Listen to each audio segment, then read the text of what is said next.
Hello दोस्तों, स्वागत है आपका नई क्लास में नए टॉपिक के साथ में। आज की क्लास में हम लोग जानेंगे क्या होता है टॉलन अभिकर्मक। आपके पेपर में बहुत पूछा जाता है, साथ ही साथ में इसका एक जो उदाहरण है वो मोस्ट इंपोर्टेंट है। क्या होता है जब ये किसी भी एल्डिहाइड समूह से क्रिया करता है, जैसे कि एसिटाल्डिहाइड, फॉर्मल्डिहाइड, तो क्या होता है जो अभिक्रिया होती है उस अभिक्रिया को दर्शाइए। इस प्रकार से क्वेश्चन बहुत आता है, जो पूरी रिएक्शन है वो आपको लिखने को पूछी जाती है और इंपॉर्टेंट है। कभी कभार पूछता है टॉलन अभिकर्मक, तो आप इतना लिख दोगे काम चल जाएगा, लेकिन कभी कभार रिएक्शन भी पूछ लेता है तो आपको रिएक्शन भी लिख के आनी है, ठीक है ना। ये संपूर्ण प्लेलिस्ट है, आपको इसमें हर एक चीज तैयार कराई जाएगी। डे 1 से केमिस्ट्री को देखते जाइए और लगातार पढ़ते जाइए, ठीक है ना। तो आज जानते हैं क्या होता है टॉलन अभिकर्मक। तो देखो कुछ नहीं होता, अभिकर्मक में क्या होता है हमने इससे पहले पढ़ा था ल्यूकास अभिकर्मक, पढ़ा था ना ल्यूकास अभिकर्मक। उसमें क्या होता है, उसमें निर्जल जिंक क्लोराइड और सांद्र HCl का मिश्रण का विलयन क्या कहलाया ल्यूकास अभिकर्मक कहलाया। तो यहां पर क्या होगा टॉलन अभिकर्मक में, सिल्वर नाइट्रेट तथा अमोनियम हाइड्रोक्साइड, क्या सिल्वर नाइट्रेट और अमोनियम हाइड्रोक्साइड के विलयन को, किसको विलयन को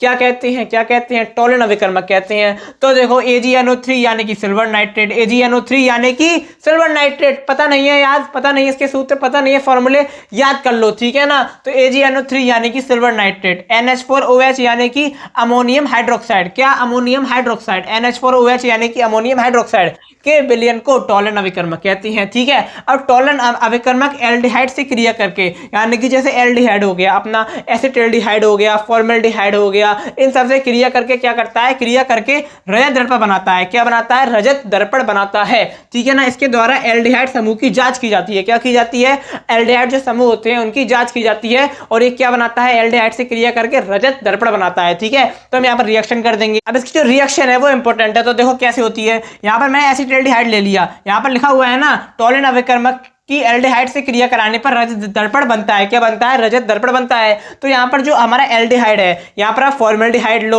एसिटाल्डिहाइड लो, कोई भी लो, लेकिन वो एल्डिहाइड समूह का होना चाहिए, ठीक है। तो हमने यहाँ पर CH3CHO ले लिया, यानी कि एसिटाल्डिहाइड ले लिया, और हमने क्या ले लिया, टॉलन अभिकर्मक ले लिया। इन दोनों की रिएक्शन कराई, क्या बना, एसिटिक एसिड बना, ठीक है। और साथ में क्या बन गया, रजत दर्पण बन गया। क्या बन गया, रजत दर्पण बन गया। तो यहाँ पर लिखा हुआ था इन दोनों की क्रिया कराने पर क्या बनता है, रजत दर्पण बनता है, तो बन गया, ठीक है ना। तो इसके द्वारा एल्डिहाइड समूह की जांच की जाती है, और जो एल्डिहाइड समूह होता है, प्राथमिक एल्डिहाइड है, द्वितीयक एल्डिहाइड है, तृतीयक एल्डिहाइड है, उसके समूह की जांच की जाती है। तो आशा करता हूं कि आपको समझ में आ गया होगा। ये रिएक्शन इंपॉर्टेंट है आपके पेपर के लिए, आपको इसी प्रकार से करके आनी है, और टॉलन अभिकर्मक आपके पेपर में पूछ लिया जाता है, इंपॉर्टेंट है, तो करवा दिया है। तो आशा करता हूं कि आपको समझ में आ गया होगा। मैं आपको मिलूंगा एक और नई क्लास में नए टॉपिक के साथ में। आपके लिए लगातार केमिस्ट्री की वो कंटेंट लाया जा रहा है जो कि आपके पेपर के लिए इंपॉर्टेंट है। मैं नहीं जानता वीडियो पे व्यूज कम आए, एक व्यक्ति देखे, 2 व्यक्ति देखे, लेकिन बस अगर एक व्यक्ति की भी हेल्प होगी तो वो बहुत है। तो आशा करता हूं कि आपको समझ में आ गया होगा। तब तक के लिए जय हिंद, जय भारत।